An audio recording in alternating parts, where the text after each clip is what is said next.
Description of straight-through cable. It's a type of twist pair cable that is used to local area network to connect a computer to a network hub such as a router. Straight-through cable on used writing standard both ends use T5S8A writing standard or both ends use T5S8B writing standard. Explain straight-through cable. Straight-through refers to cable that have the pin assignment on each end to the cable. In other words, pin 1 connector goes to pin 1 on connector B, pin 2 to pin 2, etc. Straight-through cable, wire cable are most commonly used to connect a host to a client. Function of straight-through cables are mainly used for connecting non-similar devices, while crossover cable are mostly used for connecting similar devices. Straight-through cable connects a computer with a DSL modem, while crossover cable connects router to router and computer to computer. Making a straight-through cable. Step 1. Cable inspection. Step 2. Stripping a cable. Step 3. Putting the wires in the connectors. Step 4. Computing the connectors. Step 5. Testing the cable.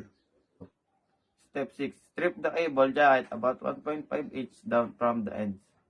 Step 7. Spread the 4 pairs of twice wire apart. Step 8.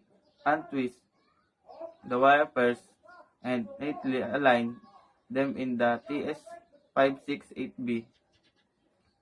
Step 9. Cut the wires as straight as possible about 0.5 inch above the ends of the jacket.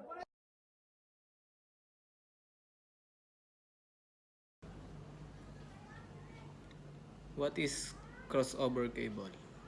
A crossover cable is a type of Ethernet cable used to connect computing device together directly. Unlike straight-through cable, the RJ45 crossover cable used two different wiring standard. One end used to T58A wiring standard and the other end used to T568B wiring standard. The internal wiring of Ethernet crossover cable reverses the transmit and receive signals. It is most often used to connect two devices of the same type, two computers via network interface controller, or two switches to each other. The function of crossover cable. These are used to connect two computers or similar devices directly together, such as computer or hubs. To create a crossover cable is to rearrange the wires on one end of standard Ethernet cable so that they are in following order. The side 1 crossover. One is white orange, orange, white green, blue, white blue, green, white brown, and brown. Side 2 crossover is white green, green, white orange, blue, white blue, orange, white brown, brown. UTP stand and seal twisted pair cable. UTP cable is a 100 OHM copper cable that consists of 2 to 1,800 unsealed twisted pairs are surrounded by an outer jacket. A network cable tester is an electronic device that measures the conductivity between two ends of a cable.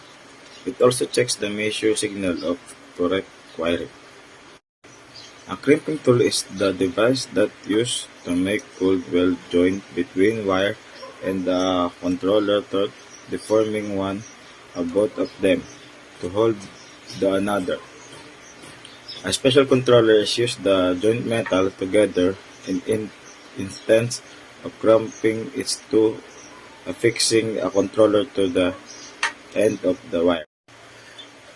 RJ45 is a type of controller monolith used to Ethernet networking. The RJ in RJ45 stands of register jack since the standards networking interface. The RJ45 simply refers the number of the interface stand. Each RJ45 connect has 8 pins, which means an RJ45 cable consent 8 separate wire.